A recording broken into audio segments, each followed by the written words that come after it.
الحمد لله رب العالمين. الحمد لله نحمده ونستعينه ونستغفره ونتوب إليه ونعوذ به من شرور أنفسنا ومن سيئات أعمالنا. من يهدي الله تعالى فهو المهتدي ومن يضلل فلا هادي له. وأشهد أن لا إله إلا الله وحده لا شريك له، وأشهد أن سيدنا محمدا عبده ورسوله جاء بالحق بشيرا ونذيرا بين يدي الساعة. من يطع الله ورسوله فقد رشد، ومن يعص الله ورسوله فقد غوى، ولن يضر الله شيئا ولن يضر إلا نفسه. فأوصيكم ونفسي أيها الإخوة المؤمنون بتقوى الله تعالى في الأمر كله، فإن خير ما أوصى به المؤمن أخاه المؤمن تقوى الله. واعلموا أن شر الأمور محدثاتها، وأن كل محدثة بدعة، وأن كل بدعة ضلالة، وأن كل ضلالة صاحبها في النار. اللهم إنا نحمدك حمدا كثيرا ونشكرك شكرا كثيرا، ونسألك الخير كله عاجله وآجله، ونستعيذ بك من الشر كله عاجله وآجله، ونسألك من خير ما سألك منه عبدك وحبيبك وصفيك محمد صلى الله عليه وسلم، ونستعيذ بك من شر ما استعاذك بك نبيك محمد صلى الله عليه وسلم. أما بعد أيها الإخوة، فنحمد الله تعالى أن هدانا إلى دين الإسلام، ونسأله سبحانه وتعالى أن يحيينا عليه وأن يميتنا عليه، وأن يحشرنا في زمرة الحبيب المصطفى محمد صلى الله عليه وسلم، والصالحين من عباده من الأنبياء والصديقين والشهداء والصالحين، وحسن أولئك رفيقا. استمر إن شاء الله حديثنا حول مؤسسات ومكونات الأسرة المؤمنة المسلمة، وما تركه لنا نبينا عليه الصلاة والسلام من سنة يقتدى بها وعمل يعمل به في بناء الأسرة المسلمة السعيدة المؤمنة القدوة.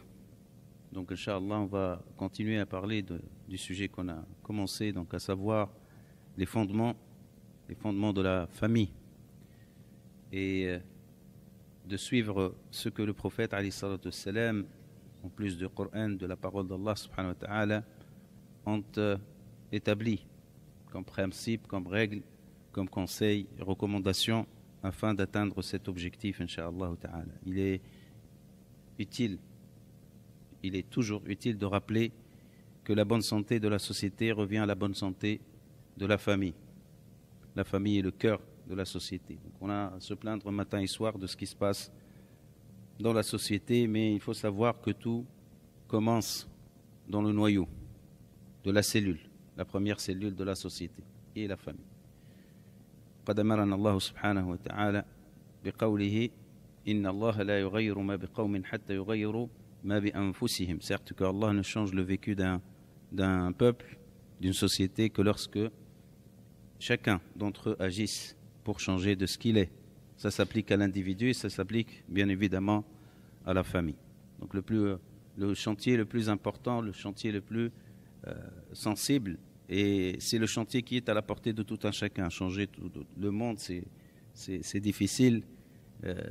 C'est aussi difficile de changer ou d'agir pour améliorer notre famille, mais c'est notre responsabilité directe et sur laquelle on a plus de maîtrise, Inch'Allah ta'ala. Donc il faut mettre cet objectif devant nous.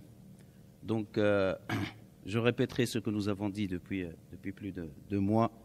Donc Allah subhanahu wa ta'ala fait que la famille soit fondée, à commencer par le couple, donc sur la miséricorde, rahma, sur le mawaddah, l'amour, sur as-sakina, qui est à la fois un objectif, donc l'apaisement, la quiétude dans la famille, et un environnement, un climat qui doit régner dans la famille pour favoriser les autres qualités, pour permettre une vraie construction, une bonne construction de la famille.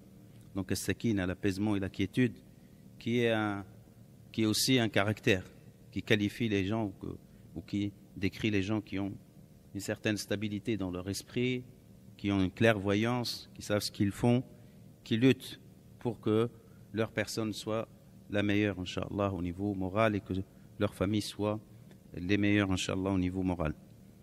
Aussi, on a rajouté ce principe important que Rasoul alayhi salam n'a cessé de rappeler et surtout de pratiquer, c'est la bienveillance ou la douceur, la douceur.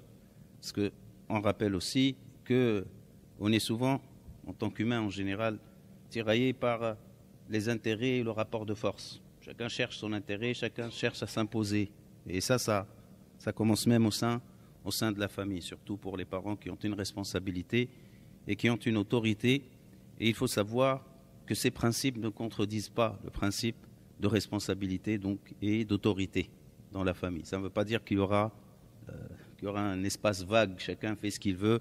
Non, au contraire, la maison est le premier endroit où on apprend la discipline, le respect de l'autre, le respect des principes, le respect des obligations. Tout ça, ça s'apprend dans la famille. Mais l'autorité, cette autorité, elle doit s'appliquer sur la base de ces principes.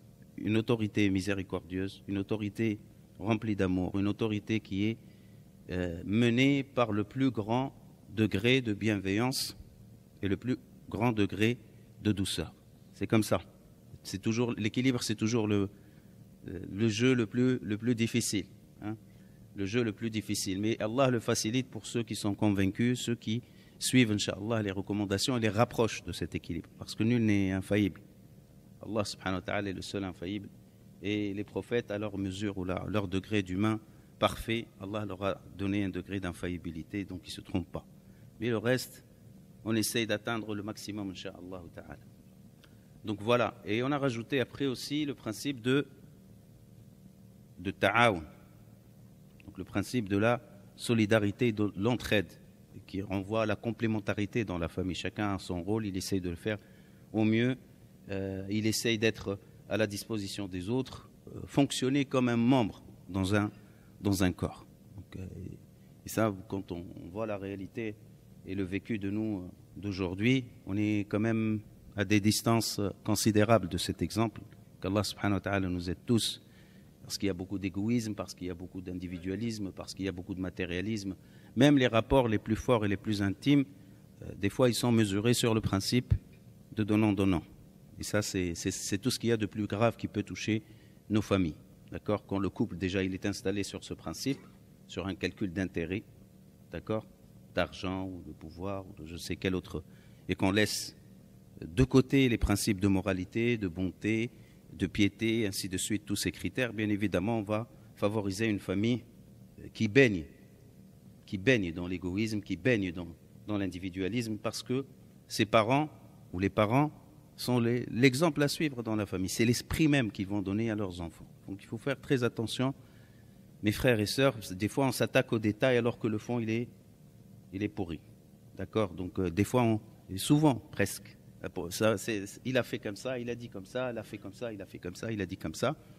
Mais tant qu'on n'a pas remonté à la source, on ne réglera aucun problème. Donc voilà la source, on est en train de la décrire. Soyez attentifs, ayez le cœur ouvert pour écouter ce que j'essaye de rapporter de ce que a dit Allah subhanahu wa ta'ala, son prophète sallallahu alayhi wa sallam. Il n'y a pas meilleur que leur dire et leurs recommandations. Donc la solidarité au sein de la famille, l'entraide, on a dit qu'elle est sur les choses de la vie, comme elle est sur les choses de l'au-delà, donc les choses aussi morales. Et chacun a sa place. Chacun a sa place. Et là, j'ai rappelé, je le rappellerai tout le temps, que les parents sont le cœur de la famille, mais chaque membre de la famille a un rôle à jouer. D'accord ? À commencer par les enfants, bien évidemment. D'accord ? Donc les enfants, ils doivent être sensibilisés au fait qu'ils sont des membres d'une famille, pas des passants. On est en train de les approvisionner le temps qu'ils grandissent. Et après, à un certain moment, cette idée de l'enfant qui doit partir, de cet enfant qui se prépare pour partir. D'accord ? Ça, il faut la repenser, ce principe-là. Parce que si déjà, il ne se sent pas chez lui, et à un certain moment, il se dit « je vis chez mes parents », vous voyez ? Donc il n'est même plus chez lui. D'accord ? Donc cette idée de séparation totalement brutale, mais qui se travaille, elle va donner des enfants qui n'ont pas le sentiment d'appartenance. D'accord ? Et du coup, donc tout commence à se régler, pas selon la morale, mais selon les coutumes, les us et coutumes, ce qu'a décidé l'entourage, ce que décide l'individu de lui-même. Il faut faire très attention. Ça se joue sur des attitudes des fois bénignes. Vous pensez qu'elles sont bénignes, mais qui sont peut-être assez importantes. Donc, cette communauté qui est la famille, elle doit évoluer dans l'esprit d'unité, d'entraide. Elle doit être une source de force pour chacun des individus, et chacun des individus est une source de force. Et ça, c'est une éducation à donner aux enfants. Ça commence par des choses toutes simples, l'autonomie au sein de la famille, la contribution de chacun. Ça, c'est une organisation que chacun peut faire. Pourquoi est-ce que la mère, elle doit tout porter dans la famille, tout ce qui est les actes de ménage ou les affaires de l'organisation interne de la famille? Non, chacun, il commence à prendre une part de cette responsabilité. Et le père et la mère, ils doivent être exemplaires, mais aussi, ils doivent apprendre à leurs enfants cette autonomie. On a détaillé, on a parlé de ce qu'était Rasulullah sallallahu alayhi wa sallam, autonome, entièrement autonome dans sa vie. Au contraire, il était à l'aide des siens, d'accord, à tout moment et quand il le fallait. Donc ça, c'est important d'insister dessus. Après, on a parlé, et on n'a pas fini, de ce qu'on appelle le dialogue, auquel on a donné un nom en islam plus générique. Et je rappelle aussi, encore une fois, le rappel profite aux croyants, comme dit Allah subhanahu wa ta'ala, toutes les règles qu'Allah établit de morale, de principe, de conduite, ainsi de suite, elles s'appliquent au sein de la société comme elles s'appliquent au sein de la famille. D'accord ? Des fois, on lit des versets, on dit ça concerne la société. Non, ça concerne en premier la famille. D'accord ? Donc, on a parlé de shura, le principe de shura, donc qui est cette pratique et cet esprit d'association, de partage et d'unité dans les avis, dans la décision, dans la gestion des affaires de la famille. D'accord ? Et l'une de ces émanations, c'est le dialogue. On ne peut pas gérer quelque chose d'ensemble sans avoir une communication quand même. D'accord ? Et quand ça va dans un seul sens, ce n'est plus de la shura. D'accord ? C'est de l'autoritarisme, c'est de la dictature, peut-être quand c'est encore plus grave. Rasoul alayhi salam n'a pas éduqué ses proches ni les musulmans à cette attitude autoritariste, c'est-à-dire qui fait que la décision elle vient dans cet endroit sans aucune concertation, pas du tout. Allah subhanahu wa ta'ala a appris à son prophète sallallahu alayhi wa sallam que la qualité majeure de la communauté qu'il était en train de construire, wa amruhum shura baynahum, toutes leurs affaires sont soumises au principe de la consultation. Ça c'est important, hein. Dites-vous, c'est une partie de la religion, c'est une partie de din, parce que des fois on a tendance à prendre ce qu'on veut de din et de laisser ce qu'on veut aussi. Ça, c'est pas l'attitude que le musulman doit avoir. Dit Allah subhanahu wa ta'ala. Auriez-vous une attitude de rejet, d'acceptation sur certaines parties du livre et une autre attitude d'acceptation, de rejet sur d'autres aspects? Il faut faire attention. Et on nous a toujours appris que din, c'est faire salat, faire siyam, faire les autres obligations, c'est les us et coutumes, c'est la tradition qui les gère. Tout ça, c'est faux. Tout ça, c'est faux. Donc Allah subhanahu wa ta'ala a donné des enseignements qui concernent toutes choses dans notre vie. D'accord ? Des repères à celui qui prend et celui qui laisse. Tu ne veux pas suivre, c'est ton affaire. C'est pas un problème, c'est ton problème. D'accord ? Mais Allah subhanahu wa ta'ala établit ce nour, cette hidayah, cette guidance qui nous mène vers, Inch'Allah, notre bonheur ici-bas et dans le delà. D'accord ? Donc ici, quand on parle de la consultation, ça devrait être une pratique courante dans la famille. Et ça demande, on l'a dit, mais je le détaille encore plus, la proximité. Vous voyez, Rahma, ce qu'on était en train de dire, la miséricorde, la douceur, la sakina, tout ça, c'est elle qui va favoriser ce lien de confiance au sein de la famille. D'accord ? On rapportait que Nabi alayhi salatu wassalam, pour que vous sachiez à quel degré, c'est important d'avoir un climat apaisé, d'amour, de confiance, d'une autorité sage. Vous voyez, on n'est pas en train de dire non, il n'y a plus d'autorité, les parents, ils lâchent leurs responsabilités. Pas du tout. D'accord ? Mais sur ce fond qu'on est en train de décrire. Nabi alayhi salatu wassalam, pour vous montrer à quel degré sa proximité des siens, elle était forte, alayhi salatu wassalam. Et c'est ce qui fait la réussite d'un humain, d'un homme, au sein de sa famille, au sein de la société. D'accord ? Donc, Rasoul alayhi salatu wassalam, il était le confident et il avait ses proches étaient ses confidents. Ses proches étaient ses confidents. Nabi alayhi salatu wassalam, le premier jour où il a reçu l'wahi, la révélation, qui c'est la première personne qui était à ses côtés? Khadija radiyallahu anha.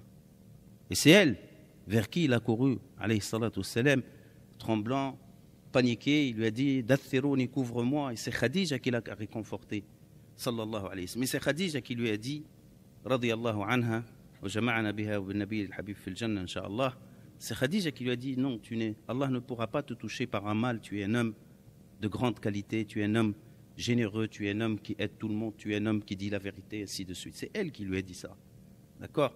Et ce soutien n'aurait pas pu exister si ce n'était pas un lien fort. Notre femme, elle lui aurait dit, mais je t'ai dit, pourquoi tu pars là-haut à la montagne? Voilà, tu as fini dans cette situation. Oui, elle aurait pu dire ça si n'était pas une femme déjà sage et dont la relation et la connaissance de son mari était forte, sallallahu alayhi wa sallam. On rapporte aussi que Nabi alayhi sallam, quand Fatima, radiyallahu anha, sa fille, elle venait et qu'il était dans une assemblée, il se levait, alayhi sallam. On voyait la joie dans son visage. Il se levait, il la prenait dans ses bras, il la prenait par la main et il lui demandait de s'asseoir à sa place. Vous voyez ou pas? C'est ce que faisait Nabi alayhi sallam. Il n'avait pas honte de sa fille. Mais des fois, il y a des gens, subhanallah, il ne faut pas que sa fille apparaisse à ses côtés. Il y a des gens, il y a des mentalités un peu très en décalage avec le sunna du prophète alayhi salatu wassalam. La pudeur, tout ça, c'est une chose. Mais des comportements qui manquent de respect à l'humain, à commencer par les tiens, c'est une autre chose. Donc Rasoul alayhi salatu wassalam, il la mettait à sa place, fier d'elle. Il lui montrait l'amour. Il l'élevait en considération. C'est comme ça qu'il faut faire pour gagner, pour avoir vraiment cette proximité, cette confiance. D'accord? Pareil, Fatima radiyallahu anha. Vous savez, Nabi alayhi salatu wassalam, il était en train de parler, il était dans une assemblée familiale, il parlait, alayhi salatu wassalam, il avait un discours de quelqu'un qui faisait ses adieux. Il a dit, sallallahu alayhi wa sallam, ça ne va pas tarder. Nabi alayhi salatu wassalam. Et Fatima qui a commencé à pleurer. Elle était à ses côtés, il s'est penché vers elle, il lui a dit 2 mots. Personne ne les a entendus. Elle a commencé à rigoler. Aïcha, curieuse comme elle était, après que Rasoul est parti, elle est allée voir Fatima et lui a dit qu'est-ce qui t'a changé d'attitude? Tu étais en train de pleurer, il t'a dit 2 mots, tu as rigolé, qu'est-ce qu'il t'a dit? Il lui a dit, sallallahu alayhi wa sallam, si je vais partir, tu seras la première de ma famille qui va me rejoindre. Sallallahu alayhi wa sallam. Donc, et après 6 mois, Fatima, elle est morte. D'accord? Après 6 mois de la mort du prophète, Fatima, elle a effectivement rejoint. Vous voyez ce degré de proximité, d'accord, duquel on se prive pour des raisons multiples. Dans la plupart des fois, sont illégitimes et sont totalement fausses. Donc ce qui va créer ce dialogue, et le prophète, sallallahu alayhi wa sallam, a instauré ce principe de dialogue chez lui.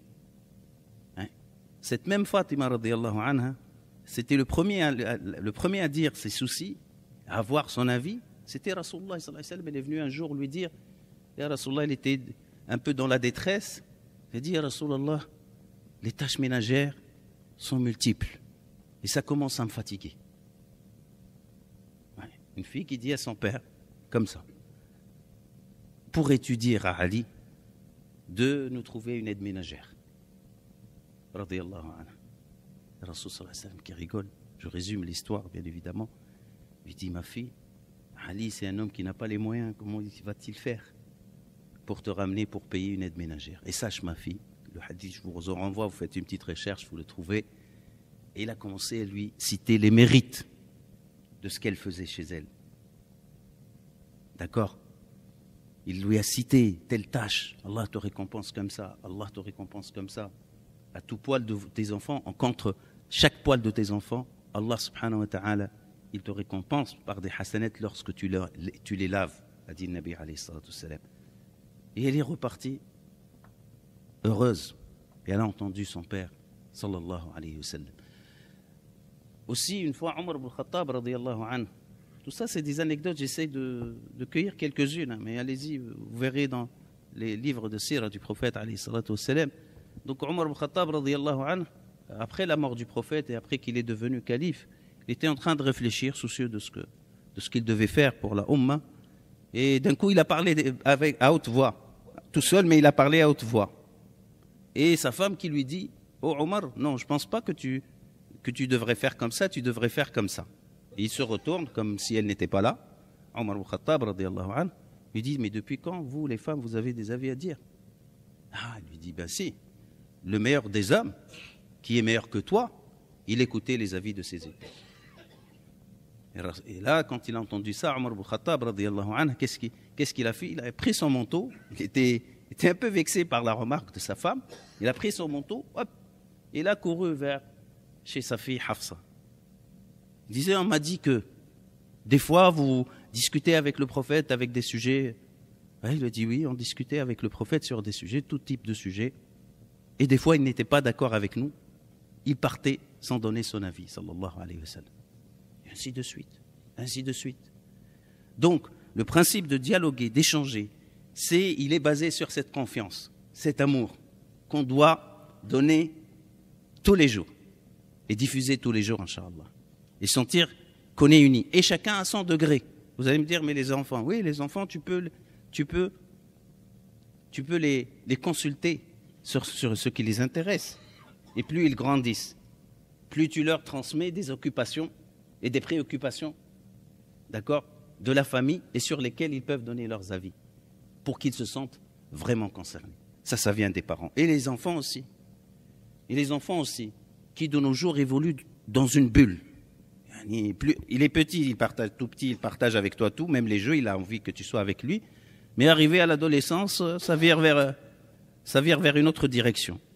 Il y a quelque chose de normal dans cela, parce que l'homme, il veut se distinguer, et c'est normal. Hein. Comme il a appris à manger tout seul, il veut mener sa vie un peu tout seul, et tant mieux, d'accord. Mais il ne faut pas que ça soit non plus dans la rupture. Il faut les sensibiliser, nos jeunes. D'accord. Il faut leur dire, vous grandissez, mais vous grandissez sans perdre les repères. Et ce n'est pas une atteinte à votre vie ni à votre liberté que de partager avec vos parents des choses qui sont importantes, de chercher le conseil chez eux, d'accord, et de s'appuyer sur eux parce qu'ils sont les plus, dans toute cette humanité, ils sont les plus sincères envers vous, ils sont les plus ceux qui cherchent votre intérêt. Donc ça aussi, il faut sensibiliser les jeunes, parce que c'est dommage. De nos jours, il y a une certaine rupture qui s'est installée et qui est liée à beaucoup de choses, à la dévalorisation des anciens. Parce que là, chaque génération qui vient, les jeunes, ils vont dire, ah ben les anciens, ils ne savent pas autant que nous. D'accord? Et cette idée assassine, elle fait quoi? Elle fait qu'ils n'écoutent plus leurs parents. D'accord? Et c'est la rupture dont on parle, la rupture générationnelle, le conflit générationnel. D'accord? Une société qui est soudée, une famille qui est soudée, qui essaie de faire au maximum de son mieux pour installer ce que nous étions en train de dire, la confiance, le dialogue, ainsi de suite. Elle n'autorise pas un jeune, quand il arrive à un certain âge, de se couper de sa famille. D'accord? Même s'il y a toute une ambiance qui pousse vers ça. D'accord? Il se peut qu'il y ait le côté pudeur.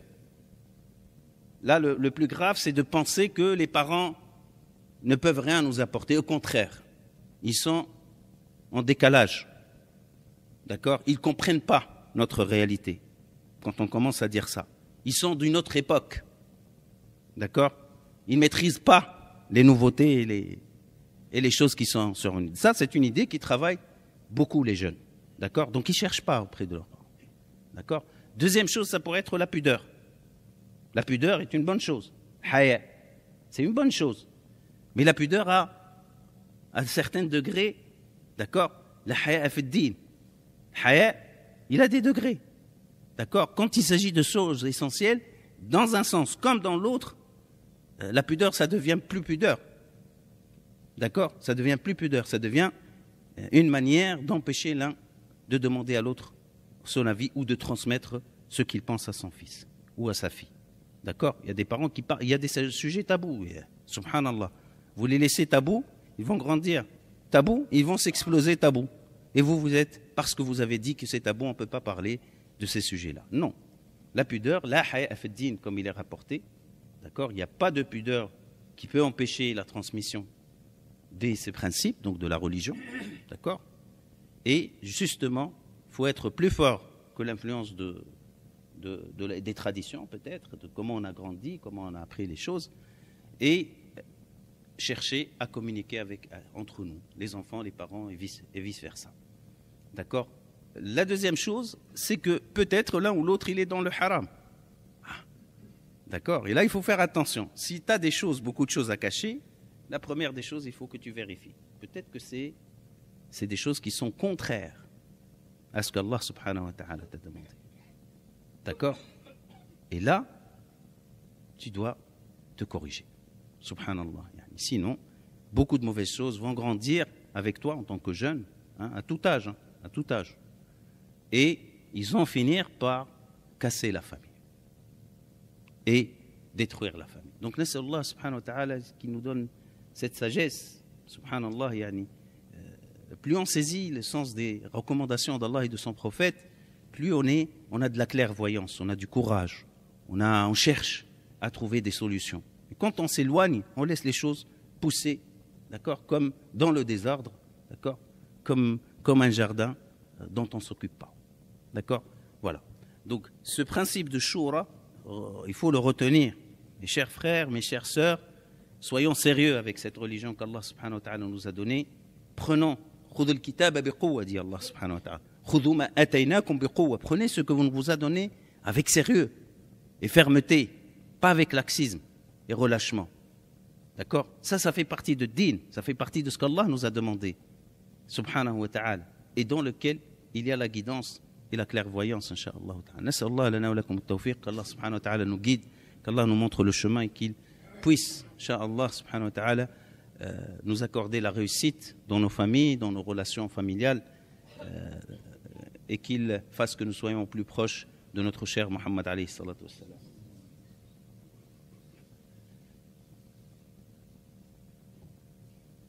الحمد لله وكفى والصلاة والسلام على سيدنا محمد المصطفى وعلى آله وصحبه وسلم تسليما كثيرا. اللهم إنا نحمدك حمدا كثيرا ونشهد أن لا إله إلا أنت ونشهد أن سيدنا محمدا عبدك ورسولك. لقد جعل الله لنا في هذا اليوم المبارك يوم الجمعة ساعة يستجاب فيها الدعاء، فنسأل الله أن توافق هذه الساعة ساعة استجابة. Allah subhanahu wa ta'ala fait que durant dans ce jour de Jumu'ah, il y ait une heure où le dua est accepté. La règle est de ne cesser de faire le dua du matin au soir, parce qu'on ne sait pas c'est quelle heure. Mais serait-elle peut-être l'heure de khutbah et de Jumu'ah? Donc on profite, incha'Allah, pour faire des duas à nous-mêmes et à nos frères et aux gens, inshallah, qui ont besoin de notre dua. فنسأل الله سبحانه وتعالى بداية بعد حمده والصلاة والسلام على رسوله صلى الله عليه وسلم أن يجعلنا من عباده المؤمنين الصالحين. اللهم إنا نسألك أن تجعلنا من عبادك المؤمنين الصالحين. اللهم إنا نسألك أن ترزقنا إيمانا لا يرتد ويقينا لا يرتاب يا أرحم الراحمين يا رب العالمين. اللهم إنا نسألك العفو والعافية ونسألك دوام العافية وتمام العافية في المال والأهل والولد وفي الدين يا رب العالمين. اللهم عافنا في أبداننا، اللهم عافنا في ديننا، اللهم عافنا في ذريتنا، اللهم عافنا في أموالنا يا أرحم الراحمين.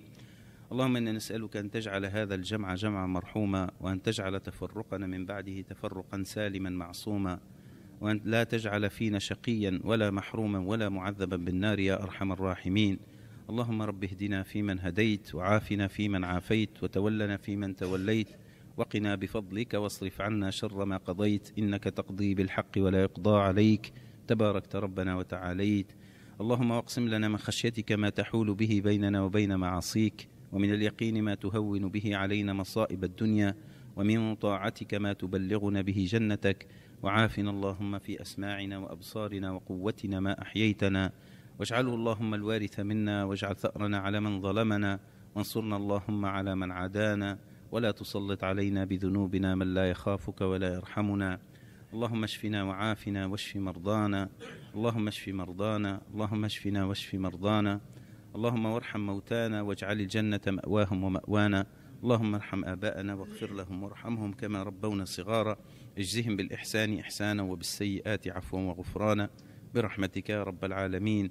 اللهم بارك في أهالينا وفي عائلات المسلمين، وبارك في ذرار المسلمين، اللهم يا أرحم الراحمين واحفظ شبابنا، احفظ أبناءنا وبناتنا من كل سوء، ثبتهم على صراطك المستقيم، حبب إليهم الإيمان وزينه في قلوبهم، وكره إليهم الكفر والفسوق والعصيان. اللهم تقبل دعاءنا واستجب دعاءنا يا أرحم الراحمين، واجعلنا عندك من المقبولين، واجعل خير أيامنا يوم نلقاك وأنت راض عنا، وخير أعمالنا خواتيمها، ولا تجعل الدنيا أكبر همنا ولا مبلغ علمنا. وصلى الله على سيدنا محمد وعلى آله وصحبه أجمعين. سبحان ربك رب العزة عما يصفون، وسلام على المرسلين، والحمد لله رب العالمين. وقوموا إلى الصلاة يرحمكم الله.